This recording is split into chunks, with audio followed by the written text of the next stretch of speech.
Hello,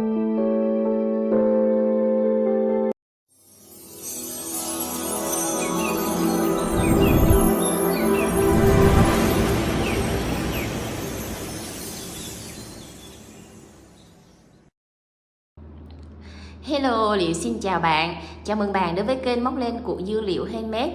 Video này Liệu sẽ hướng dẫn bạn móc một trái sầu riêng mini để chúng ta làm móc khóa. Mình có thiết kế cái sợi dây đeo này để chúng ta treo vào làm móc khóa rất là cưng. Thì cái size này nó có đường kính là 24 cm. Tính cả phần mặt và phần gai đó thì nó mini thôi các bạn. Nếu mà để trong lòng bàn tay thì nó cỡ này thôi. Chúng ta treo làm túi xách rất là cưng nè. Thì để hoàn thành cái mẫu móc khóa trái sầu riêng này, các bạn sẽ chuẩn bị cho mình những tông màu như sau. Về màu của cái thân á thì các bạn sẽ chọn màu da cho mình. Đây, mình hướng dẫn bằng len miêu cô tông mát đen loại 50g nha, màu da. Và phần thân á thì các bạn sẽ chọn tông màu xanh, xanh pastel nhẹ nhẹ như thế này. Và phần tóc á, phần tóc nó cũng tượng trưng là phần nhân của sầu riêng, thì các bạn sẽ chọn cho mình cái tông màu vàng, có thể vàng tươi hoặc là vàng tươi nhạt nhạt như vậy. Đây là 3 tông chủ đạo để chúng ta làm cái quả sầu riêng này các bạn. Rồi thì những cái phần màu trang trí thì các bạn sẽ lấy thêm cho mình màu đen, đỏ và nâu. Nâu để chúng ta làm cuốn nè, đen đỏ chút xíu thôi để chúng ta thêm phần mắt mũi miệng trang trí. Đó thì tổng của chúng ta là có 6 màu như vậy các bạn nha. Đó, 3 màu chủ đạo thôi, còn cái này thì rất là ít len. Rồi thì mình sẽ để cái mã màu cụ thể dưới bài mô tả, các bạn kích vào bài mô tả để các bạn chọn mã màu nha. Rồi thì kim móc, đây là sợi len cỡ 2mm thì các bạn sẽ chọn cho mình kim móc cỡ 250mm. Đây, kim 4/0 tương ứng với là 250mm nha. Thì nó sẽ ra kích cỡ cái quả sầu riêng nó bé bé như vậy. Chuẩn bị thêm cho mình một chiếc kim khâu len nè, và một bộ phấn đánh má hồng gồm cây cọ và phấn đánh má hồng để chúng ta trang trí cái phần má hồng cute cho cái quả sầu riêng này. Thì toàn bộ những nguyên liệu dụng cụ mình đều có bán ở shop, mình để cái link ở dưới bài mô tả, các bạn kích vào link để chọn mua những mã màu và dụng cụ chúng ta học móc cái quả sầu riêng cưng như thế này nha. Rồi chúng ta cùng vào phần bài học phế liệu thôi nào. Các bạn chuẩn bị thêm cho mình một ít bông gòn như thế này nữa nha, là mình sẽ nhồi đủ một cái trái sầu riêng nè. Chúng ta làm phần thân trước nha. Đầu tiên các bạn tạo cho mình một vòng tròn ma thuật, móc lên một mũi móc xích, móc vào trong vòng tròn này 6 mũi đơn. 1 2 3 4 5 6. Rồi siết cái sợi len ngắn cho chặt lại. Mình sẽ móc kiểu kết hàng các bạn nha. Tại vì phần thân này nó còn ập cái phần mặt ngoài vào nữa, cho nên mình móc kết hàng cho nó nhanh. Bắt đầu lên hàng thứ hai, móc lên cho mình một mũi móc xích, móc ở chân đầu tiên này là 2 mũi đơn vào chung một chân móc. Và mình sẽ lặp lại tương tự như vậy, là mỗi chân móc là 2 mũi đơn. Rồi móc hết 6 chân móc, mỗi chân móc 2 mũi đơn cho mình nha. Tổng xong ở hàng thứ hai là chúng ta sẽ có là 12 chân móc.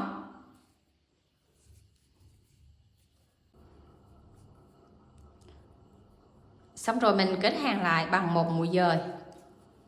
Đó, tất cả các vòng chúng ta đều kết hàng lại bằng một mũi dời như vậy nha. Lên hàng thứ ba, các bạn móc lên cho mình một mũi móc xích. Chân đầu tiên chúng ta móc một mũi đơn. Chân thứ hai là 2 mũi đơn vào chung một chân móc. Rồi các bạn sẽ lặp lại công thức là 1 2 1 2 như vậy cho đến hết vòng.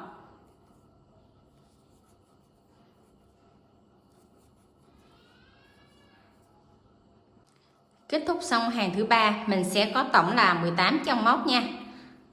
Kết hàng lại, bắt đầu lên hàng thứ tư, các bạn móc cho mình một mũi móc xích. Chân đầu tiên chúng ta móc một mũi đơn. Chân thứ hai một mũi đơn.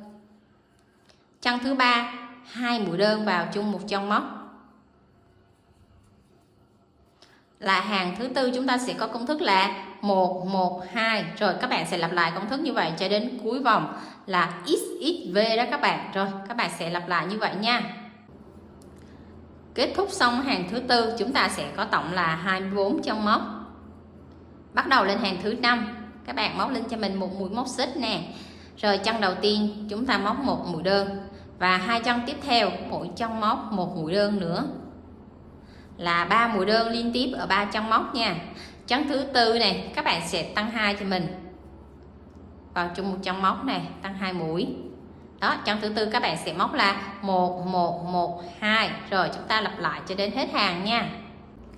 Kết thúc hàng thứ 5 chúng ta sẽ có tổng là 30 chân móc.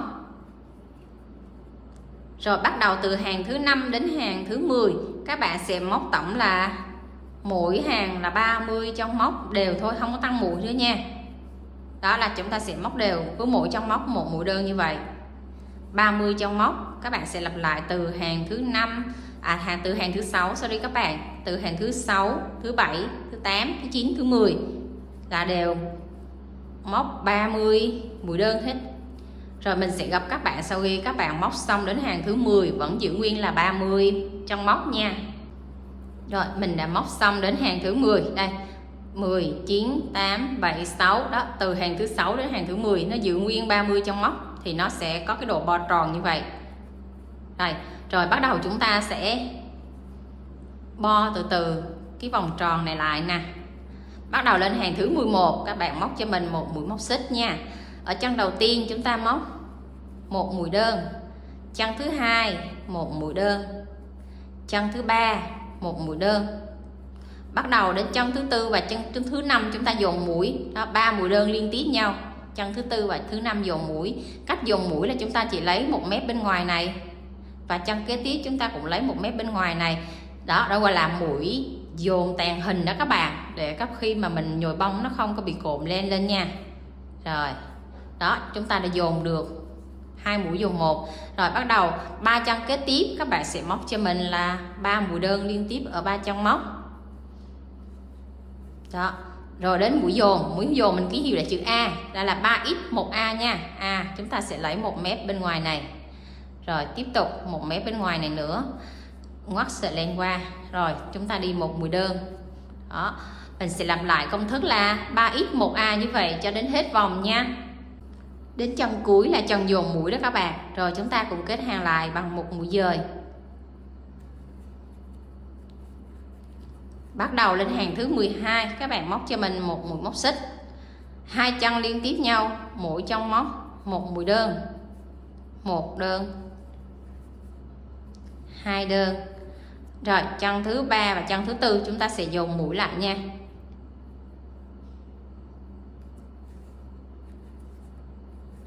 Đó, rồi các bạn sẽ lặp lại công thức là 2x1A, rồi đến 1A. Đó, các bạn lặp lại tương tự như vậy cho đến hết vòng nha. Đến cuối vòng chúng ta cũng kết hàng lại bằng một mũi dời nè, và xong hàng thứ 12. Bắt đầu lên hàng 13 chúng ta móc một mũi móc xích, móc vào chân đầu tiên này một mũi đơn, chân thứ hai và thứ ba mình dồn mũi lại nha. Nó sẽ giảm từ từ so với hàng trước đó các bạn. Rồi chân này chúng ta cứ móc 1x1A như vậy cho đến cuối hàng nha.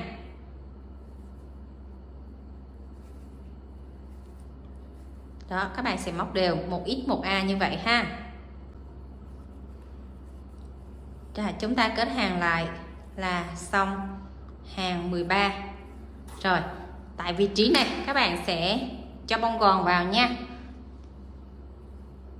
Rồi, nhét bông gòn cho thật căng, tròn đều hết cái quả tròn tròn này cho mình ha.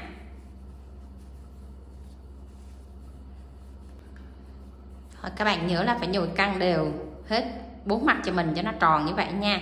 Bắt đầu hàng thứ 14 các bạn sẽ bo cho mình là 2 chân dồn 1 nha, móc lên một mũi móc xích, rồi là bắt đầu cứ 2 chân các bạn dồn lại làm một cho mình.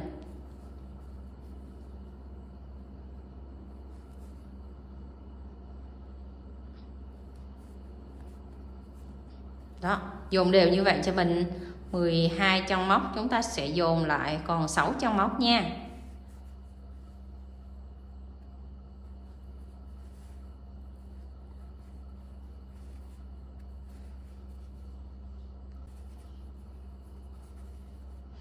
Dù đến chân cuối thì chúng ta cùng móc một mũi dời vào ngay chân móc đầu tiên này để kết thúc cái vòng tròn này nha.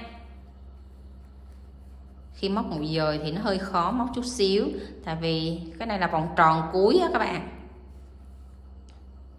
Rồi mình cũng siết qua, xong rồi các bạn cắt một đoạn có tầm 15 cm để mình gút và khâu len nha. Rồi chúng ta lấy kim khâu len để mình giấu cái đoạn chỉ thừa và gút cái vòng tròn này lại. Tổng cái vòng tròn này mình móc là 14 hàng móc nha. Rồi bắt đầu chúng ta sẽ có 6 chân móc, thì các bạn chỉ lấy 1 mét len ở phía bên ngoài này thôi.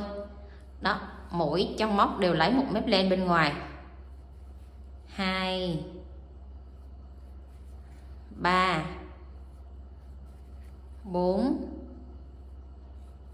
5 6. Xong rồi mình sẽ siết chặt lại nè.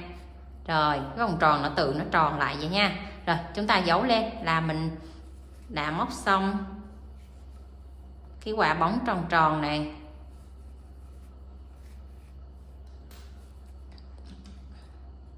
Rồi mình nắn chỉnh cho nó tròn đều lại hết 4 mặt nha các bạn. Rồi cưng ha. Các bạn lấy xì len màu xanh để chúng ta móc cái vỏ sầu riêng, tạo cho mình một vòng tròn mã thuật. Móc lên một mũi móc xích, móc vào trong vòng tròn này 6 mũi đơn. 1 2 3 4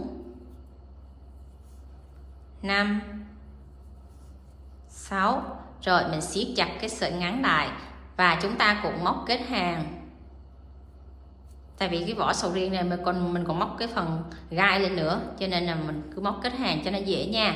Bắt đầu lên hàng thứ hai, móc cho mình một mũi móc xích, và hàng thứ hai chúng ta sẽ móc nửa mép bên trong chừa nửa mép bên ngoài lại, gọi là mũi BLO đó các bạn. Rồi đây, ở đây có 2 mép len này các bạn đâm kim vào mép bên trong này 1 mép thôi nha.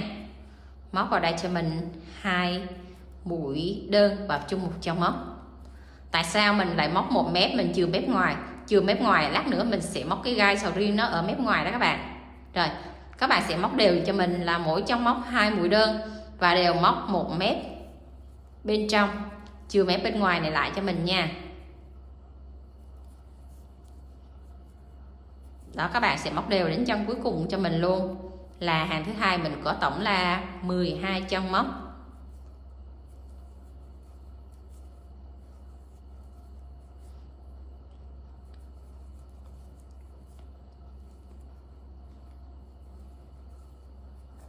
Rồi chúng ta cũng kết hàng lại bằng một mũi dời.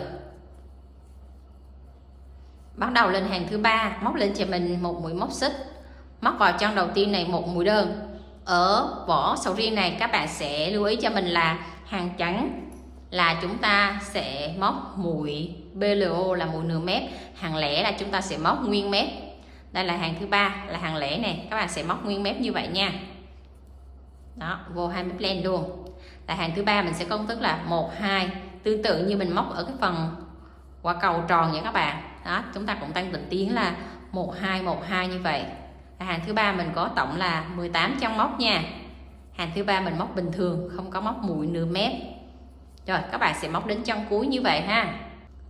Rồi kết thúc hàng thứ ba lại bằng một mũi dời. Bắt đầu lên hàng thứ tư, chúng ta móc một mũi móc xích. Hàng thứ tư là hàng chẵn thì mình móc 1 mép bên trong, chừa mép bên ngoài lại, móc mép bên trong đây, chỉ cần lấy 1 mép len như vậy thôi nha. Và hàng thứ tư mình cũng móc công thức là 1 2, tương tự như công thức ở phần quả cầu tròn vậy nha. Nhưng mà lưu ý là cứ hàng chẵn chúng ta sẽ móc 1 mép thôi. Rồi các bạn sẽ móc công thức là 1 2 như vậy cho đến cuối hàng, và cũng móc 1 mép như vậy đều cho tất cả các chân móc cho mình nha.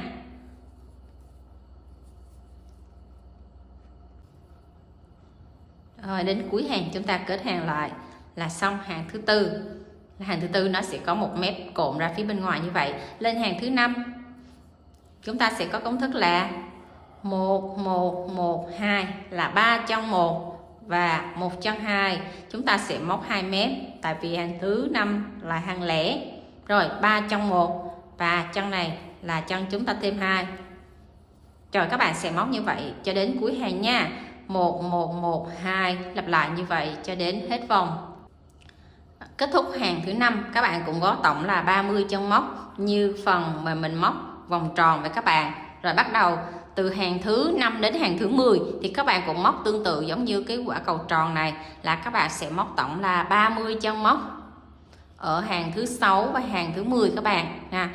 Thì cái phần vỏ sầu riêng này nó sẽ có một cái đặc biệt là cứ hàng chẵn chúng ta sẽ móc mũi nửa mét và hàng lẻ chúng ta sẽ móc 1 mét. Thì hàng thứ 5 này đang là hàng lẻ, bắt đầu xuống hàng thứ 6 thì các bạn sẽ móc cho mình là 1 mét nha. Đó, 1 mét như vậy. Và từ hàng thứ 6 đến hàng thứ 10 thì các bạn sẽ giữ nguyên là 30 chân móc. Và các bạn cũng đổi là hàng 6 thì đang 1 mét thì hàng thứ 7 các bạn sẽ móc đều 2 mét và hàng 8 chúng ta sẽ móc 1 mét lên. Hàng 10 chúng ta sẽ móc 1 mét lên. Các bạn cứ nhớ là 2 4 6 8 10 là những cái hàng mà chúng ta chừa 1 mét như vậy nha. Rồi mình sẽ gặp các bạn sau khi các bạn móc xong đến hàng thứ 10 nha. Mình đã xong đến hàng thứ 10 thì nó sẽ có cụm lên nha. 1 2 3 4 5 mép cụm như vậy nha. Bắt đầu đến hàng thứ 11 các bạn sẽ dồn mũi cho mình. 11 là hàng lẻ thì chúng ta móc mép bình thường thôi. 1 chân đơn, 2 đơn, 3 đơn. Rồi chân thứ 4 và chân thứ 5 chúng ta dồn mũi. Thì cách dồn mũi là chúng ta cũng móc bình thường thôi chứ không cần là dồn 1 mép giống như mũi tàng hình kia nữa. Đó, chúng ta dồn mũi bình thường vậy thôi nha. Rồi các bạn sẽ móc tiếp theo cho mình như vậy. 1 2 3 mũi đơn và chân thứ 4 đến chân thứ 5 các bạn sẽ dồn mũi. Đó, các bạn sẽ làm tương tự như vậy cho đến hết vòng. Và đến hết vòng 11 chúng ta sẽ có tổng là 24 chân móc nha.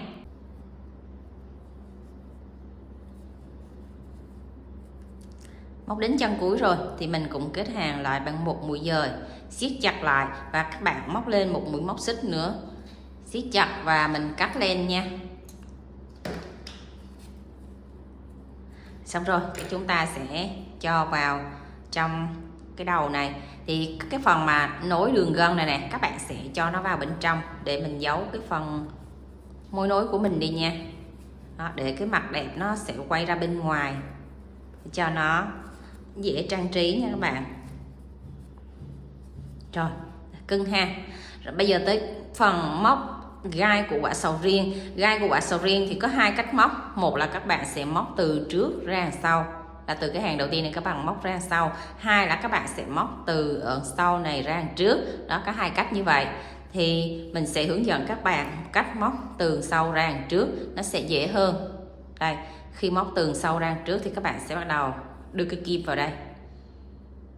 Ở đây nó có 6 chân móc. Đó, nó cụm lên như vậy. Đó, mỗi hàng nó sẽ có cụm cái phần đường viền lên như vậy các bạn nha. Và các bạn sẽ móc vào cái phần cụm đó ha. Rồi đầu tiên tạo cho mình một nút thắt ở cái sợi len trước. Rồi chúng ta sẽ đưa vào trong chân móc. Tại vị trí này các bạn sẽ đưa cái sợi len vào, móc lên cho mình một mũi móc xích. Rồi tại cái chân móc mà chúng ta móc mũi móc xích đó, các bạn sẽ móc vào đây một mũi nửa kép. Rồi móc tiếp cho mình một mũi kép vào tại chân móc đó luôn. Rồi là chân móc này mình có mũi nửa kép và mũi kép vào chung chân nha. Chúng ta móc lên một mũi móc xích. Rồi trên đầu của mũi kép và mũi nửa kép này nó sẽ có 2 sợi len nó cụm lên như vậy. Đó, 2 sợi len nó cụm như vậy nha. Các bạn sẽ cho kim vào 2 sợi len đó, các bạn móc lên cho mình một mũi đơn.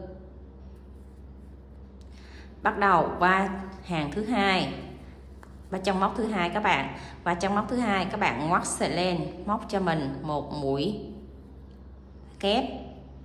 Đó, cái phần len cụm đây đó các bạn, giấu cái sợi len thừa vô luôn nha. Móc cho mình một mũi kép trước. Rồi tại trong móc đó các bạn móc tiếp một mũi nửa kép. đó là hai chân móc chúng ta sẽ móc là mỗi chân là một cụm mũi nửa kép và mũi kép nha. Xong rồi các bạn sẽ xoay phần len lại, nó đang ở mặt thuận như vậy, các bạn sẽ xoay lại. Rồi chúng ta sẽ đâm kim vào cái chân móc của mũi móc xích đầu tiên mình vừa lên đó các bạn, mũi móc xích mình vừa lên lúc nãy đó, kéo qua cho mình một mũi trượt là chúng ta đã tạo được một cái gai sầu riêng đầu tiên nè. Bắt đầu còn lại 4 chân móc này các bạn sẽ tạo tiếp cho mình 2 cái gai nữa nha. Rồi cách tạo của cái gai thứ hai là các bạn ngoắt sợi len, đâm kim vào chân móc thứ hai này, chân thứ hai đây, móc tiếp cho mình một mũi nửa kép trước. Rồi tại chân móc đó móc một mũi kép. Xong một mũi kép rồi các bạn lên một mũi móc xích, quay cái kim lại, đâm kim vào hai cái mép len mà nó cộm lên ở cái mũi nửa kép và mũi kép đó các bạn, móc cho mình một mũi đơn. Tiếp tục qua chân móc tiếp theo các bạn sẽ móc một cụm là một mũi kép và một mũi nửa kép nha.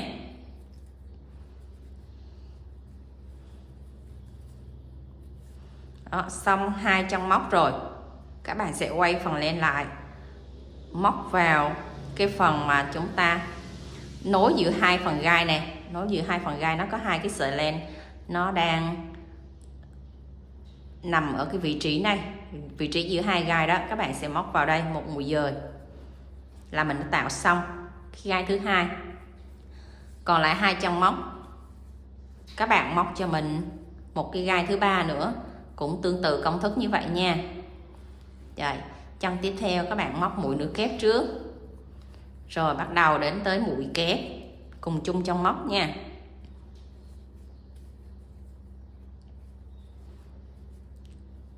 Xong rồi lên một mũi móc xích, cua lại, móc vào hai sợi len này một mũi đơn. Qua chân tiếp theo là chân cuối cùng của cái hàng cuối đó các bạn, móc vào chân cuối cùng này một mũi kép. Và tại chân đó các bạn móc tiếp một mũi nửa kép. Đó, một quả sầu riêng một cái mũi sầu riêng nó sẽ có 4 mũi như vậy nha. Quay lại móc vào giữa hai cái gai này, nó có cái mũi nối này đó các bạn, đó móc vào giữa hai cái gai đó cho mình một mũi dời là mình đã xong cái phần hàng đầu tiên. Siết chặt cái sợi len ngắn này lại, chúng ta cắt len đi nha. Đó là hàng đầu tiên mình có 6 chân móc là chúng ta có 3 cái gai nha, cứ một cái gai là chúng ta sẽ đi 2 chân móc. Rồi bắt đầu lên hàng thứ hai thì cách lên hàng thứ hai là các bạn sẽ cho cái kim lên hàng thứ hai này. Hàng thứ hai là phần cộm này nè các bạn. Đó, lấy một sợi len rồi đẩy cái sợi len mà chúng ta móc ở hàng thứ nhất, đẩy nó lên, siết chặt lại nè, siết chặt lại như vậy là bắt đầu mình lên hàng thứ hai, nó không có bị lộ cái phần len, cái phần mối nối nha. Rồi bắt đầu lên hàng thứ hai các bạn cũng móc tương tự là móc lên cho mình một mũi móc xích. Rồi tại cái chân móc đó các bạn sẽ tạo cho mình tiếp một cái gai nữa nha. Rồi cách tạo gai thì tương tự, mũi nửa kép rồi đến mũi kép, xong rồi các bạn móc một mũi móc xích, móc vào hai mép len này một mũi đơn. Bắt đầu qua chân thứ hai chúng ta móc tiếp một mũi kép đến một mũi nửa kép, quay phần len lại, các bạn móc vào cái chân đầu tiên mà chúng ta lên một mũi đơn đó, rồi kéo qua một mũi dời là mình đã xong cái gai ở hàng thứ hai. Nếu các bạn muốn móc nhanh á, thì các bạn tháo cái đầu bông này ra cũng được, các bạn móc không cũng được, hoặc là các bạn để vào như vậy cũng được. Đó, như mình á, mình sẽ tháo cái đầu bông ra để mình bẹp cái phần len này lại, mình móc cho nó nhanh, cho nó cộm cái mũi lên, móc cho nhanh đó các bạn.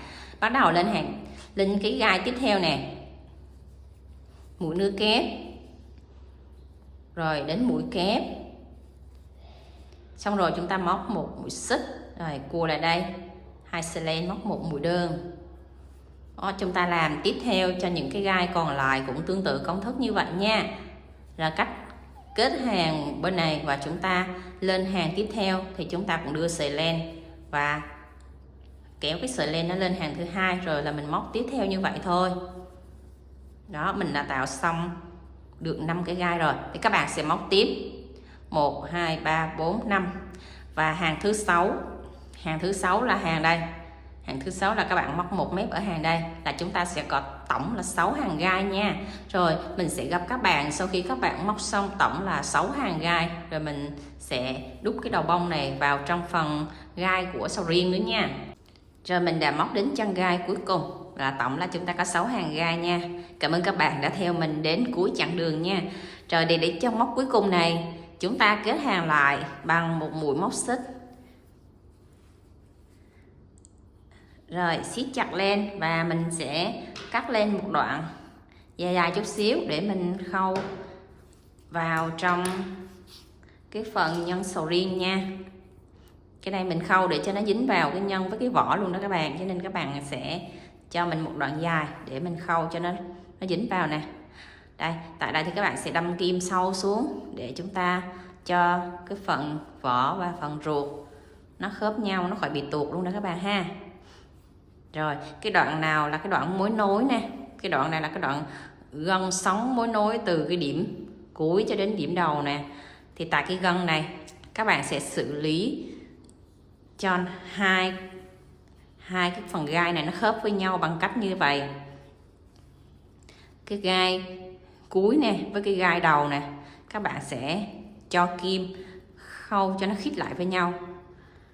Đây, siết chặt lại đó. Khi các bạn siết chặt lại thì tất cả các cái gai nó sẽ dính lại đều với nhau hết, nó không còn cái lỗ hở của cái phần mà mình nối gai từ hàng dưới đến hàng trên nha. Đó, đó là cách xử lý cuối cùng khi mình chốt lên cho cái phần gai cuối cùng của mình nha. Rồi siết chặt lại là các bạn thấy nè, toàn bộ các gai nó đều khít với nhau, nó không còn lỗ hở nào hết ha.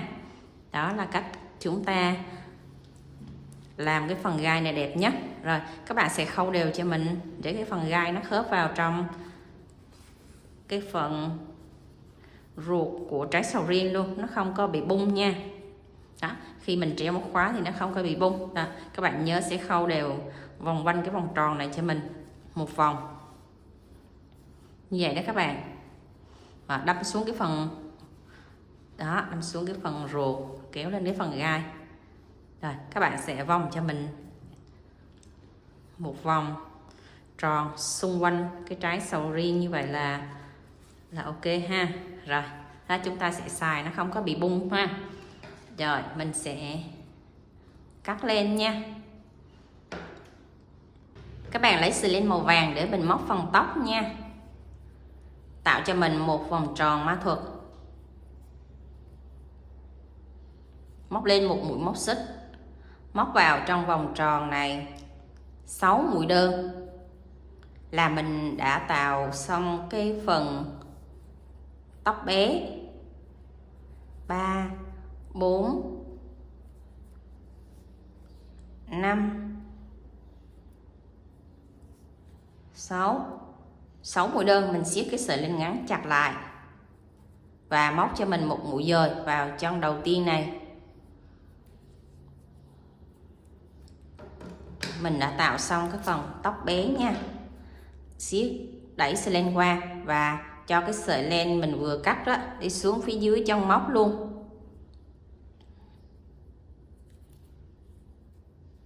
Rồi nó tròn tròn bé bé như vậy là mình xong cái phần tóc nhỏ nha. Bây giờ bắt đầu móc tới phần tóc lớn. Chúng ta cũng tạo một vòng tròn ma thuật, lên một mũi móc xích và móc vào trong vòng tròn ma thuật này 8 mũi đơn.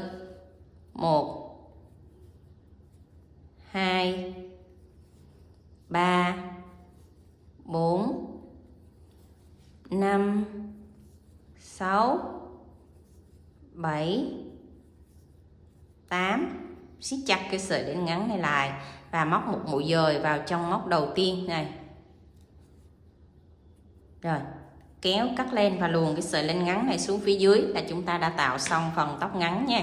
Thì Thì đối với phần tóc, các bạn sẽ làm cho mình một cái tóc lớn và hai cái tóc nhỏ. Rồi 8 mũi đơn là tóc lớn nè, và 6 mũi đơn là tóc nhỏ các bạn nha. Các bạn lấy xà len màu nâu để chúng ta móc phần cuốn, tạo cho mình một vòng tròn ma thuật. Móc lên một mũi móc xích, móc vào trong vòng tròn này 6 mũi đơn, 1 đơn,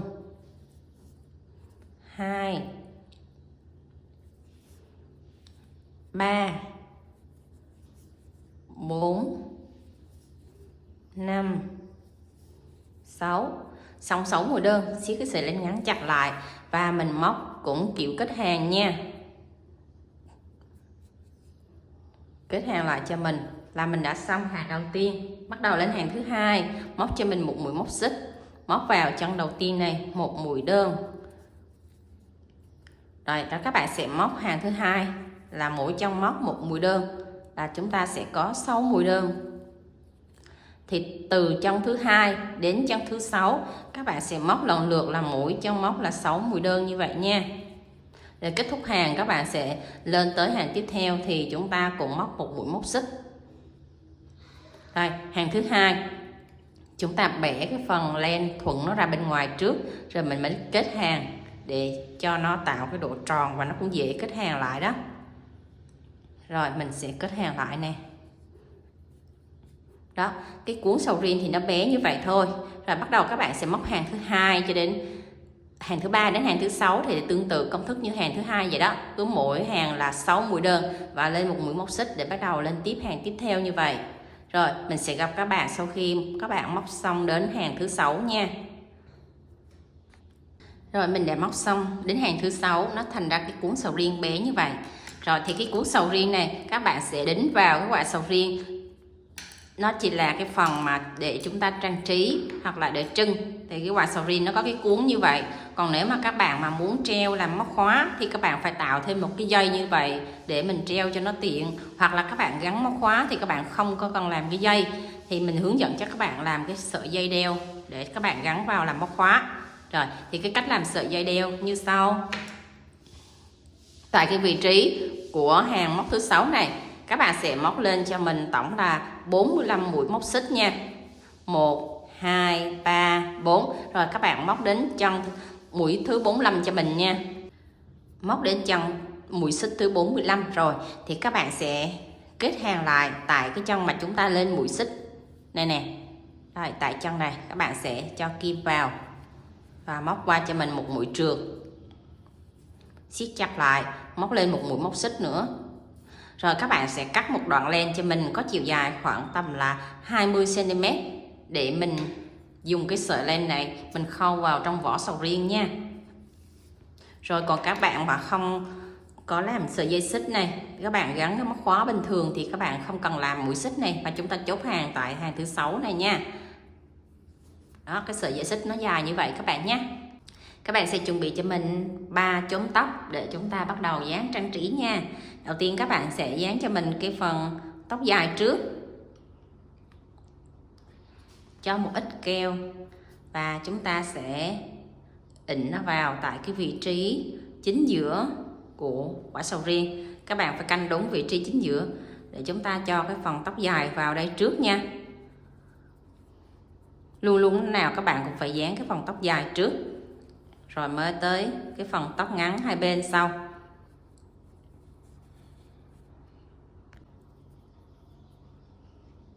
Rồi đến tóc ngắn luôn luôn cho ít keo thôi các bạn nha.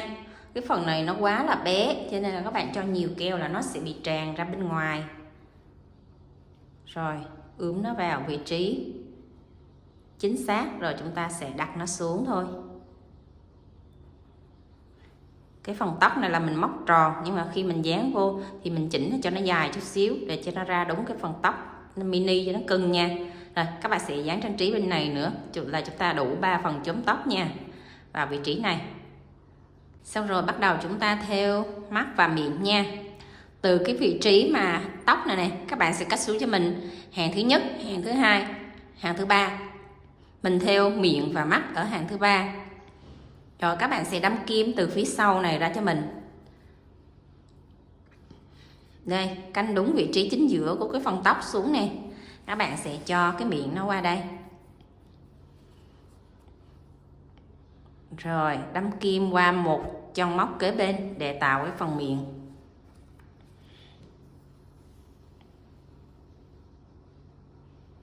Rồi. Mình giấu lên là xong nha.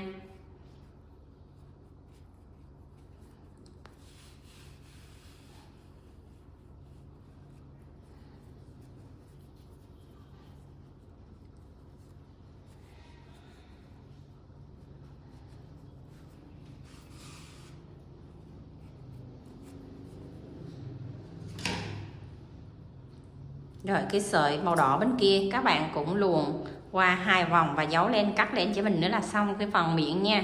Đến thêu mắt các bạn sẽ cắt cũng là cách một chân móc, mắt nó sẽ nằm ở vị trí chân này lên tới chân trên, và bên đây cũng cách một chân lên chân trên. Rồi các bạn sẽ xác định đúng vị trí rồi chúng ta đưa kim vào nha. Đưa kim từ phía sau đẩy xuống phía trước. Đây, cách một chân móc so với phần miệng, và chúng ta sẽ đẩy cái sợi len đen vào. Khi đưa sợi len đen vào rồi các bạn sẽ đi lên trên một chân móc, từ cái chân miệng đó các bạn lên trên một chân móc này, ngoắt sợi len đẩy nó xuống là chúng ta tạo được một cái hốc mắt. Đó, cái phần bông gòn đó có bị trồi thì các bạn sẽ đẩy nó xuống nha. Hốc mắt của chúng ta là nó theo chiều đứng, còn cái miệng là nó theo chiều ngang. Rồi tương tự cái hốc mắt bên kia các bạn sẽ đâm kim qua. Đó, cách cái phần miệng đỏ một chân móc. Rồi đẩy lên qua. Rồi chúng ta cũng đi lên một chân móc này và đưa sợi len xuống, tạo thành một hốc mắt thứ hai. Khi thêu thì các bạn sẽ nhớ là kéo chặt tay vừa tay nha. Rồi là mình đã xong cái phần mắt rồi, thì chúng ta cũng đẩy lên ra phía sau và thực hiện dấu len tương tự như cái phần miệng mình vừa hướng dẫn đó nha.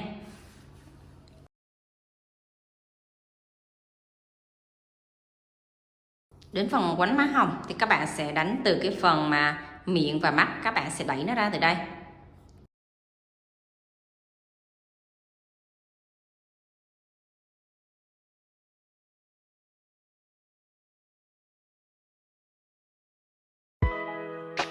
Chúng ta khâu đến phần cuốn của trái sầu riêng nha. Mình sẽ khâu nó nằm vị trí chính giữa hàng thứ hai và hàng thứ ba của phần gai, và từ cái phần tóc dài này các bạn sẽ gióng nó ra, thì chúng ta sẽ khâu tại vị trí đây, hàng 2 và hàng 3 của phần gai, và đưa cái phần cuốn nó quay ở phía trước. Còn cái phần sợi dây nè, sợi dây mà chúng ta treo móc khóa đó, nó sẽ nằm ở phía sau nha, nó sẽ giấu ra ở phía sau. Rồi các bạn cứ khâu chắc xuống vậy là được. Một chân móc ở phần cuốn và một chân móc xuống dưới phần gai.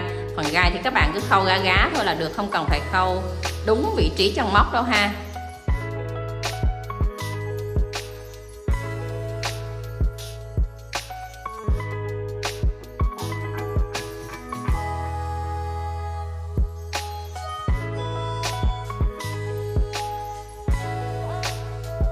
Lên nha.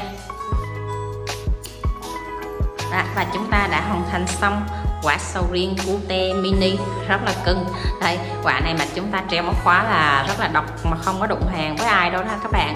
Rồi các bạn thấy video này hay nhớ cho mình xin một like với nha, và để lại bình luận bên dưới nếu có đoạn nào các bạn thắc mắc, các bạn chưa hiểu rõ thì mình sẽ hướng dẫn để các bạn móc hoàn thành xong cái quả sầu riêng cute mini này nha. Rồi bye bye các bạn, hẹn gặp lại các bạn ở những video sau nha. See you.